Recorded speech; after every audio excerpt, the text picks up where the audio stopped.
сурап алыш керек. Ошол болобу деп. Ошол болот. Бүгүн ошо суроо эмес. Так, саламатсыңар урматтуу ошо жыйындын катышуучулары. Азыр мен ушул немеге Жапаров Садыр Нуркожоевичке кайрылып кетет элем. Чыгап келдиңби, жалган айттыңбы? Жок, азыр обед кылып атышат деп милициялар айтпадыбы? Саламатсыңарбы, урматтуу мекендештер. Сиздерге мынакей бул жерде жөн эле чыгып аткан жокпуз. Боштугубуздан эле аябай неме болгондуктан чыккан жокпуз. Бул жерде эң биринчи Кыргызстанда ушу 30 жылдан бери карап отурсак, карапайым эл, карапайым аябай караңгылыкка чөмүлүп кеткендиктен мына биринчи маселебиз кредит болуп атат. Биринчи очередте болуп атат да. Ушул кредитти алганда эмне үчүн аласыңар деп кайрадан банк бизге күнөө коюп атат. Чын эле бизде күнөө бар. Алдык, пайдасын көргөн жокпуз деп айтпайбыз. Көрдүк пайдасын. Бирок бул пандемияга чейин жакшы келип, эли журтубуз келип, канча жогорку процент менен берсе да чыдап келди эл. Анан элди да ушу банк өкүлдөрү, банк кызматкерлери, буга чейинки бийлик өкүлдөрү элди аябай эле кыйнап келген экен. Карап турсакчы, аябай эле кыйнап келген экен. Жогорку проценттер менен берип келген экен. Биз болсо мейли деп эле баягы караңгылык немебиз менен эле мейли деп эле ала калып эле эртең түбөлүктү ойлоп турубуз да, келечегибиздичи, күнүмдүк эле жашообузда наныбыз болсо деп жүрүп турбуз. Анан бизде мынакей пандемия, коронавирус немеси оорусу келгенде биздин көзүбүз ачылды десек жаңылышпайбыз. Аябай ачылды. Анткени мынакей бири-бирибизди катыша албай калдык, немете албай калдык. Акча жоктугун ушундан билдик да. Мынакей ошондо жана күнүмдүк оокат кылгандар дыкы чыгып калды. Күнүмдүк соода жасап акча төгүп аткандардыкы мына кредит төгө албай ошолордун немеси чыгып калды да. Анан ошон үчүн мына эл үйдө жата албады. Анткени деген азыр границанын баары жабык. Бүткүл дүйнө бул деген эч ким күнөөлүү эмес да, мынакей общий бүткүл дүйнө жабыркап атат бул вирус мененчи. Анан бир эле башка өлкөлөр амнистия берип атат кредиткечи, 1 жылга мисалы жеңилдик берип атат. Кээ бир үй бүлөлөргө пролонгация кылып жаап берип атат. Жанагындай шарттарын түшүнүп, узак мөөнөткө узартып берип атат. Биздин өлкөдө эми бийлик алмашканга чейин канча ирет өтүндүк жаап бермек түгүл, даже узартып бербей атат. Эми кара 3 айда узартканына мына мен эле өзүмдүн эле акчама мисал келтирейин. 3 айга 4000ден, 1 айга 4000ден үйдө жаткыла деп коюп, 3 айга 12 000 сом кошуп коюптур. Кара, аз суммага, бул көп суммадагылар көп төлөп атат, көп кошулду. Эми андан беркиси эле жабыркап келатабыз, мынакей. Сууда жок, границалар жабык. Анан эл кантип чыкпайт? Азыркы учурда ушул 1 жыл берип койсо кичине ирденебиз да. 1 жыл бербей атат. Банктар төлөгүлө пенияны кошуп атат. Узак убакытка кичине 1 жылга берсе, эл кичине ирденет да. Анан үйүн жулуп кетип атат, малын жулуп кетип атат. Инвалид балдарыбыз мына мүмкүнчүлүгү чектелген апалар балдарын алып алышып, мынакей. Алар кайдан төлөйт? Эми жок дегенде пенсиясын жыйнаганга убакыт бериш керек болчу да. Бербей атат. Убакыт бербей атат. Анан банк өкүлдөрү минтет, акча которулуп атат, баарыңыздарга берип атат дейт да. Кимдерге берип атат? Ушул жерде 500 адам мурун келгенбиз. Азыр мына 1000ге жакын келген өткөндө. Азыр көңүлү калгандыктанбы кичине азайып калыптыр элдерибизчи. Эми дагы эле келебиз дегендер толтура болуп атат. Эч качан үмүттү үзбөш керек да, үмүт бериш керек. Бул элди жакырчылыктан алып чыгып, элге кичине бир кубанч тартуулаш керек да. Элди ушинтип эле проценттен процент кошуп, бир жагыбызда мына бийлигибиз алмашты деп Садыр Нуркожоевич келгенде кубанып атабыз. Эми биздин үмүтүбүз ушул кишиден аябай үмүт күтүп атабыз да. Биздин процентти кичине азайтып, кичине эмес аябай эле азайтсын. Биз 57% менен алып атабыз мынакей. Кредиттүү? Карачы эмне деген акча, 7% менен берсе деле эл өлбөйт да. Анан эми жаңы бийликтегилерден күтөбүз эми 1 жылга амнистия берсин, ушу бизге кубанч сыйласын деп жакшы үмүт менен келип отурабыз бул жердечи. Рахмат эже. Сиздерди түшүндүк. Рахмат сиздерге дагы ушу биздин эмебизди жеткирип коюңарды суранабыз. Сүйлөгөм, азыр дагы кичине туура сөз таап алдым. Финка банк Отунбаеваныкы экен. Кандай уяты жок катын бул Отунбаева. Мен ушундай нерсе, мен азыр Отунбаева алдыма чыкса ход мени камасын өлтүрөмүн. Себеби Финка банк ошонуку экен. Немедленно азыр ошо турган катындар Финка банкты биринчи жабышын требует этем. Талап кылам. Отунбаеваны 100 000 немеси пенсиясын тынымсы токтот жок кылынсын деп тилейм мен. Финка банкы жабылсын. Финка банктан 500 000 алып 585 000 кылып төлөп калганы 210 000 кошуп төлөп атабыз. Акмактык да бул. Бул акмактык дейсиңерби силер? Элди көрө албастык, элди кырып тутуп жештик бул. Өзү эле уялбай кайсы немесине 100 000 алат. 5 балам бар менин, бети жок. Бардык олигархтар, акмак депутаттар мурдагы. 3-4 банктарды ачып уялбай элди кыйнап жүрөсүңөр. Эмки немеде, эмки финансово-кредитных организаций в связи с пандемией COVID-19 со стороны ФКО было реструктуризировано 208 046 кредитов на общую сумму 80,8 миллиардов сомов. Бул 81 миллиард сомду эме мо эки бийлик алмашканда списанияга кетти. Жок болду. Элге кетпеди бул. Бул элге кеткен жок. Бул деген эмеге кетти. Бул деген неме маслакраттар, ошол Абдыгулов, может быть, дагы билген бети жоктордун, айбандардын чөнтөгүнө кетти мына. Биз айтып атабыз, муну ачыкка чыгарып бергиле десек, чыгарып бербей атат. А могул жерде жалаң чортамандар. Мындай айтканда азыр ковид коронавирустун учурунда просто процентный ставкаларды алып салгыла дегенбиз. Ошол жок эле каникулду бергиле, 31-не чейин пролонгация кылып бергиле, биринен баштап неметкиле дегенбиз. Азыр тотам мен шуну мына биз жазганбыз, кыйратсын. 81 миллиард акчаны мына жөндөн-жөн пандемия учурунда жеп койгонун ачыкка чыгарсын. Биз могул жерде бардыгы тең айтып атат. Элет көйгөй мындай, элет көйгөй коомдук бирикмеде жалаң чортамандар.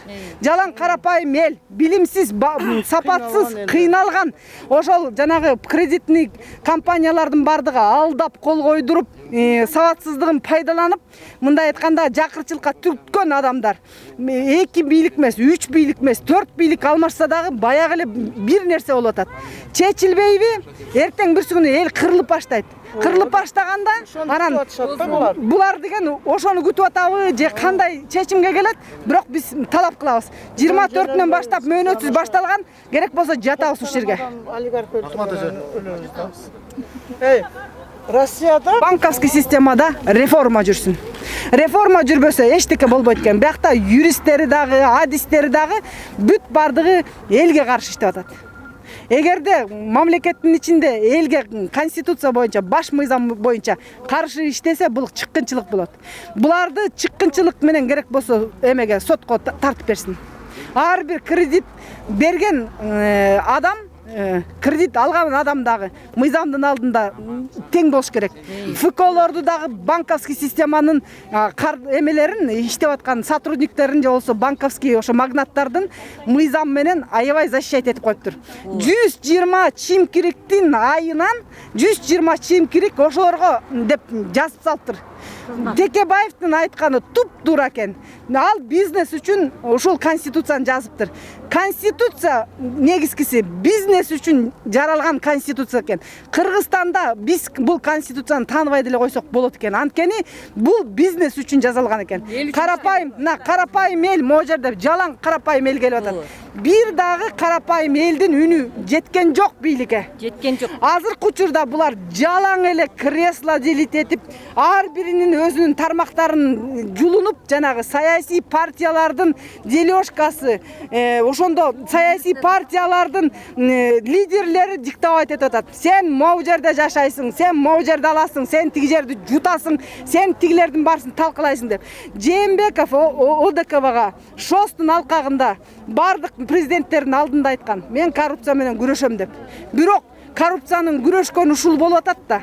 Азыр дагы Садыр Нуркожоевич 1 айлык амнистия берди.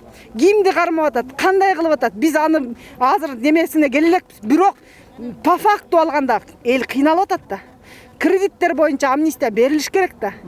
Тем более бул немени коронавирусту биз ойлоп тапкан жокпуз. Бул оюн менен бүткүл дүйнө ойлоп атат. Ар бири азыр өлүп атат. Ооруп атат. Эми 30-июлда Жогорку Кеңештин 120 депутаты одоно мыйзамдарды бузуп 90го жакын мыйзамды чыгарып туруп бир күндө чыгарып кетип калышкан. Бул бир. Экинчи, ошол эле 1-июлда бардыгы тең Кипр, Майамиге 200 миңге чейин акчаны айлыкты алып туруп басып кетишкен. Бул да экинчи преступление. Үчүнчү преступление. 1-июлдан баштап 24-июлга чейин 1000ден ашык адам каза болду.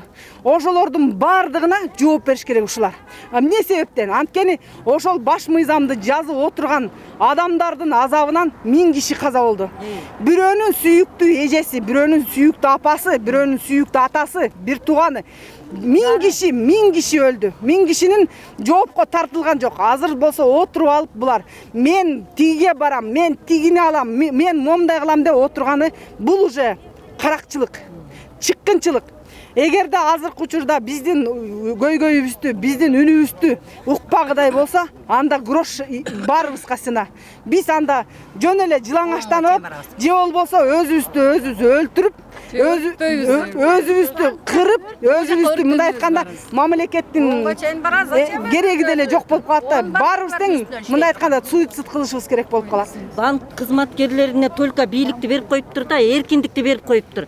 Биз барабыз дагы, биз 4 жылда араң бүтөбүз ушул 100 миң сомду деп айтсак жок деп өзүнүн немеси менен 6 айга берип салат, же 5 айга берип салат. Кара, эркиндик ушуларда бийликти берип койгон да. Эмне үчүн биз бийликти ала албайбыз? Мына ушул эң жаман нерсе Кыргызстанда аябай өнүгүп кетиптир да. Ушуну жок кылышыбыз керек да. Азыр бийлик өкүлдөрүнө кайрылгым келет. Ушул боюнча күрөшпөйсүздөрбү? Эл бийлик кишине, эл деген кишине эркиндик менен жашашыбыз керек да. Кыргызстан эли өз элибизде туруп, өзүбүздүн эркинди, укугубузду пайдалана албай жатпайбызбы? Эмне үчүн бизде банктар чоң болуп кеткен да? Бизден президентибизден дагы, бийликтерибизден дагы банк өкүлдөрү кыйын болуп кетти. Баягы бизге бербей атат бийликти 2 жылга деп алалык десек, дагы берип атат. Рахмат сиздерге. Дагы бизде кошумча бар. Бизде мындай банкротство частного лица деген эме закон жок. Болсо да иштебейт. Ал болуш керек. Себеби дегенде булар элдер көп эле өздөрүнүн жалгыз үйлөрүн туруп атат азыр. Ошол суицидке даяр да, көп элечи. Айласы жок да, потому что банктар келип аларды үйлөрүнөн чыгарып салып атат. Билбейт үй бүлөсү менен кайда барышты. Ошол суроолорду коебуз. Ошо банкротствону бизге мыйзам иштетип берсин. Банкротство частного лица деген бар. Юридически бар экен, ал эми өзүнүн кызыкчылыктары боюнча мындай жөнөкөй жарандардын банкротствосын бизге мыйзам катары алып берсин, иштетип берсин ошол мыйзамды. Ошону суранабыз. Бул жерден кайсыл жактан келдиңер ушулар? Жети дуан. Облустун адамдары. Могу жерден келдим деп атат. Мен өзгөндөн Оштон, Көлдөн келгендер, Таластан бар, Нарындан, Жалабаттан, Нарындан, Кочкордон бар. Кантип буюрушулуп, кантип чогулуп Эми эл бар. Элет көйгөй коомдук бирикме башынан эле айттым го, 2015-жылы түзүлгөн жетим жесирлер, аярлуу катмарлар менен иштерди алып барабыз. Бизде ар бир маселе боюнча ар бирдик неме иштер жүргүзүлөт. 7 област боюнча кураторлор бар, төрайымдар бар, төрагалар бар. Алардын бардыгы өз ыктыярчы болуп иштерди алып барат. Мындай айтканда волонтерлор. бир сом албайт. Могу жерде келгендердин баардыгы өздөрүнүн күчү менен келишти. Жана ошондой эле каражаты менен. Анан бул жерде мисалы үчүн биздики любой бир маселени көтөрсөк, аны тайпадан протокол катары жүргүзөбүз дагы. Анан бийликке кат жазабыз. Ошол каттын натыйжасында көп нерселер чечип ишке жүргүзөбүз. Азыркы учурда бул кредит маселеси боюнча биз туп-тура 3 айдан бери жазып атабыз. Бир нерсе чечиле элек. Эчтеке чечиле элек. Жооп да боло элек, эме да боло элек. Анткендиги мындай болуп атат да. Прямой жаңы эле өчүрдүк. Прямой болду. Кайсы? Кыргыз Ньюс. Кыргыз Ньюс, Facebook барсызбы? Фейсбукта жок. Кантен көрөсүз? Инстаграмдан, Ютубтан, сайттары бар. Чоңуз дагы бир нерсе кошуп кетеличи. Могу в связи пандемия 2-3 ай карантин болбодубу? Карантин болду, 4 ай болду, 5 ай болду.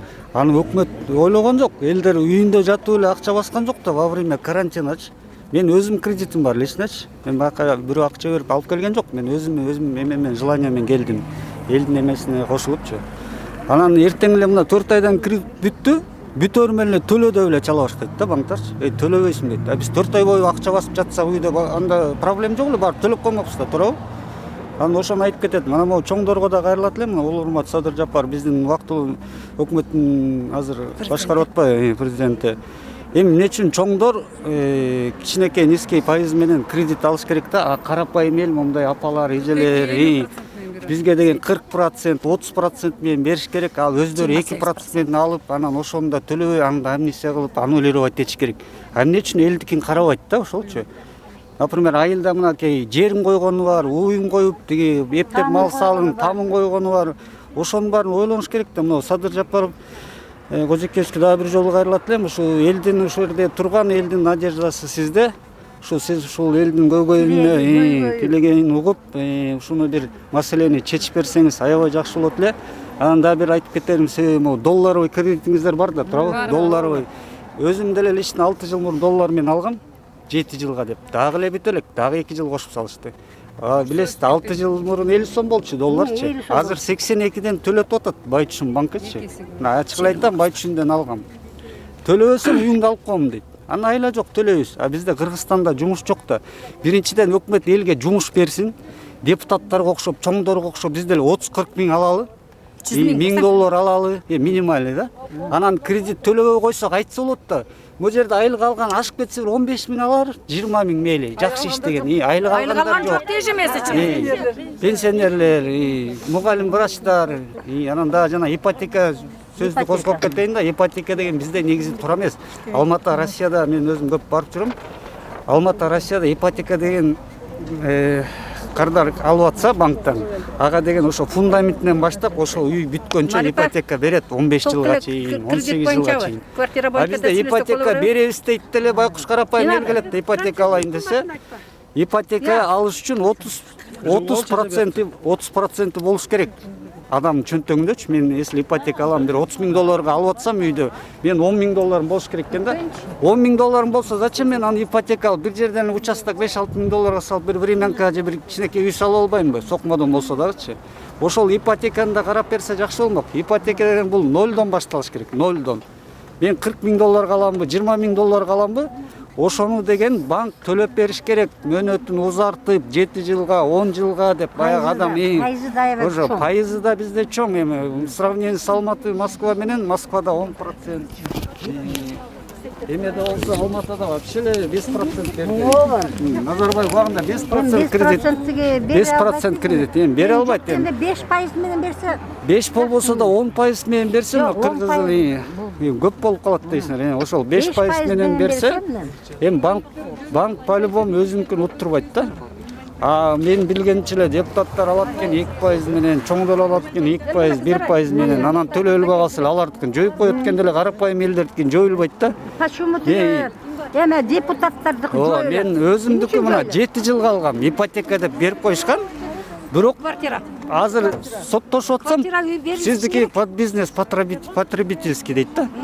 Мен ал 30 миң долларды алып алып, мен Дубайга же Гавайга рейс алып келген жокмун да. Мен деле үй салдым. Ошо ипотека деген строительство да. Ошого мен үй салдым, мен ошону төлөп бүтүшүм керек. Ошол мөөнөтүн узартып берсе жакшы болмок.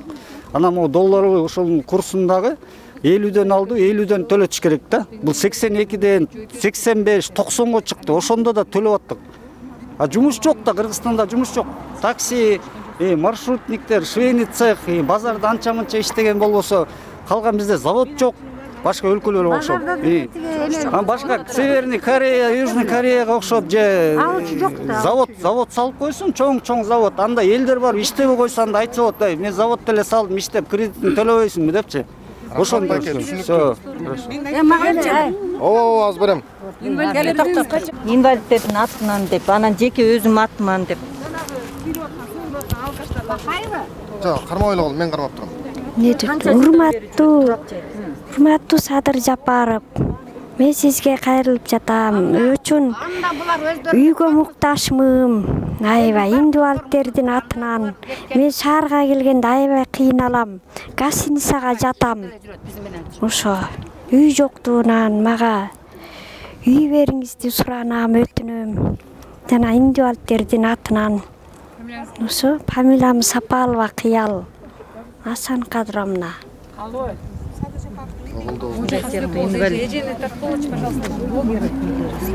Жардам керек.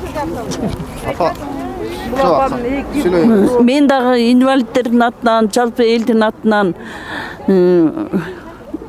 кредит, ошо инвалид кыздарымдын ооруганынан кредит алдым эле. Ошонун жооп берүүңөрдү суранам.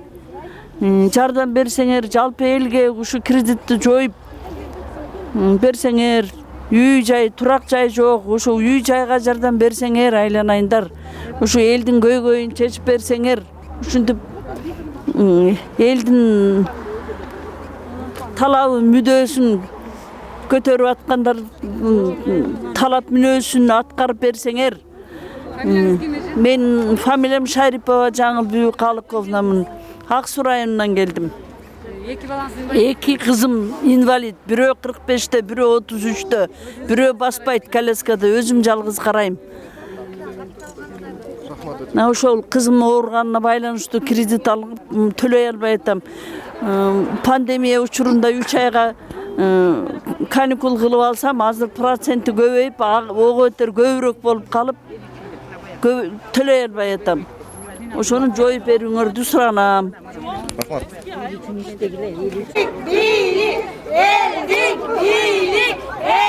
Саламатсыңарбы? Мен ушул жерге элет көйгөйдүн мүчөсүмүн. Ушул жерде карапайым элдин көйгөй үчүн келип атабыз. Кредит мына бул жерде оору пайда болуп калды. Ошол оору учурунда элдер кредитин төлөй албай калды. Ошону жок дегенде процентин азайтып, инвалидтер бар ушул жерде. Мүмкүнчүлүгү чектелген адамдар бар. Үй жайы жок, талаада жүрүшөт, тентип. Көрүнгөндү квартирасында жүрөт. Буларды карагыла, карасын. Эмне деген гана немелер болот. Элдик көйгөй деген аябай көп.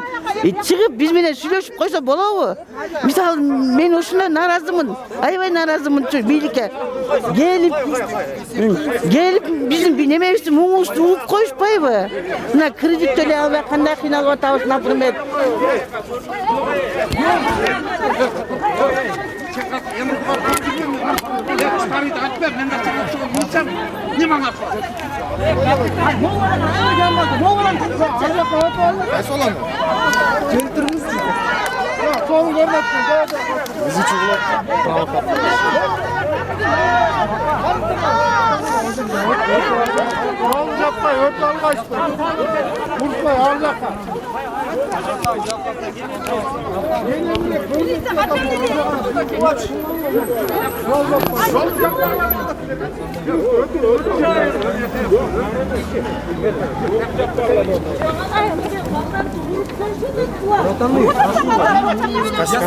Кыргыз Ньюс.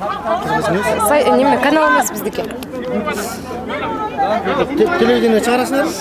Телевидение эмес, интернетке.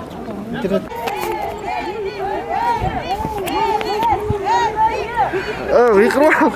Нурбекеге жөнтүрүңүз. Аз чыгат топ. Чыкпайт.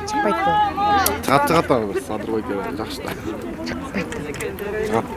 Өзү чыкпаса да бирөөнү чыгарат да. Өмүр боюу туруп Постоянно вот такие интрижки строятся? Не постоянно, вот после вот этого Просто переворот, блин, все хотят. После массового митинга. 3 митинга сразу. Ай, кредит алгандан кийин төлөгүлө. Нурбек байке.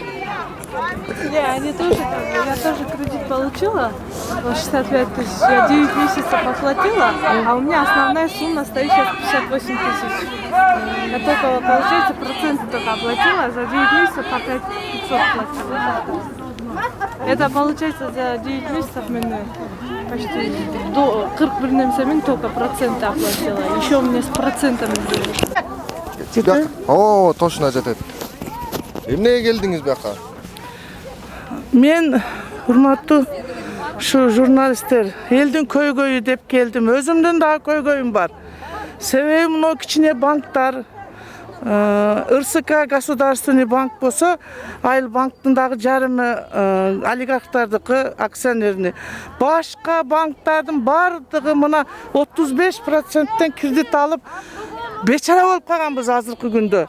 Мен мисал үчүн өзүм эле алайын, 500 000 кредит алгам, 34%тен 585 000'di төлөдүм азыр. Анан 125 000 калды. Азыркы күндө 125 000 төлөшкө эч менин чамам жок.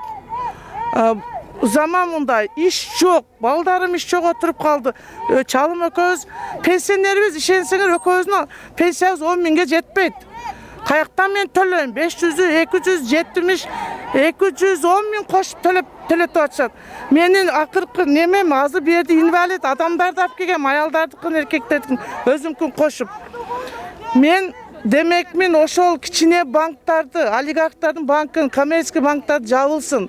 Государственный банк кылып 10%ке чейин төлөтүшсүн. Төлөйлү, биз чыдайбыз 10%ке, орустарга окшоп 2-3% эмес. Кандай ойлонбойт биздин ушу акмак депутаттардын банктары бүт. Биз эмне билбейбиз, бүжүрөп жүрдүк ушул убакка чейин. Ошо акмак депутаттар жоголсун деп эле айтам мен. Бирин дагы экинчи сазга шайлабашыбыз мынау жаңы немеге. Кимдин банкы болсо текшерилип, жабылсын ушу банктар. Менин элдин атынан немем ушул. Мен көп аялдардын атынан келгемин. Бүт немелерди алып келгемин, көйгөйлөрдү ушул кредит боюнча. Канчалары качып кетип, үйлөрүн алдырып, мынау ломбардтарды айткылайым. Ломбардтар кандай бети жоктор. Мынау банктан коркуп, ломбардтан алып төлөй коебуз да, жүгүрүп барып. А ломбард бизде 30%тен айына, даже күнүнө отургузуп коюп атат. Биз түгөдүк, акыры бир азыр эл резина болуп турат. Если буну жакшы чечишпесе, бу депутаттарды кошуп бир нерсе болот да бу жерде. Мен балдардан угуп атам, жөн эле чекеден кырып кетишет окшойт. Ушундай даражага келди биздин кыргыз балдарыбыз деле. Айла түгөт, мына аялдар турат, бири чыгып угуп койбой мына. Чыгып угуп, Сурабалдиева аял киши болуптур деп, мен жаман көрсөгөм, жакшы болуптур дедик. Чыгып сурап койбойбу бир ооз? Аялдар туруп калыптыр. Биз ону урап элек, же буну сөгөп элек. Чыкса, биз сүйүнүп Сурабалдиеваны да көтөрмөкпүз. Жети Дубалдан келдиктен, жети Дубандан кылданып көйгөйлөрдү алып келгенбиз. Жети Дубан барыбыз азыр. А Сурабалдиева аялдар экен деп чыгып койбойбу? Бу эмне тоготпостукпу? Азыр чыгат го. Чыкса биз ага жакшы деген бааларды берет элек. Сурабалдиевага. Эгерде азыр чыкпаса, биз билбейм, балдарыбыз чын эле ким айтмакчы резина болуп турган малы. Бул 4-чү немеде, бул анча-мынча олигархтар мурда эси жоктук кылып мына ак үйдү өрттөп атышат. Аны өздөрү эле өрттөдү, билинип турат, карапайым балдар өрттөгөн жок. Ошо карапайым эл балдар. Ар бир олигарх, банк немелери барлардын эсеп кысабын алып турушат. Этият болуш керек булар дагы. Раз жашашты ойлосо этият болсун, эл жаман болот. Сел болот эл деген. Бир куйру акса кетет эл. Ошону ойлонуп туруп чыгыш керек булар. Кандай деп ойлойсуңар силер? Силер туура жеткизесиңер, кандай жеткизесиңер? Аны бир Куданын өзү билет. Биз сүйүнгөнүбүздөн же жол кыра төлөп каяктардан келип атабыз, иштебесек 5900 айлык неме пенсия алам мен. Чалым алат 4,5 мың пенсия. Жашап атабыз ушу менен. Рахмат эже. Акыры жарылган калдык да биз деле. Аялдар жарылганда жаман жарылат. Аны эч ким эсепке албай атат да. Аялдарды жарылтпай чыксын деп демекчи мен буларга, мынау өкмөттүн адамдарына. Балдарыбыз ол неме, биз аялдар жарылганда башкача болуп кетсе керек, ойлонуш керек. Кайсы телевидениеде? Кыргыз эмес. Кыргыз эмес. Сезимбе.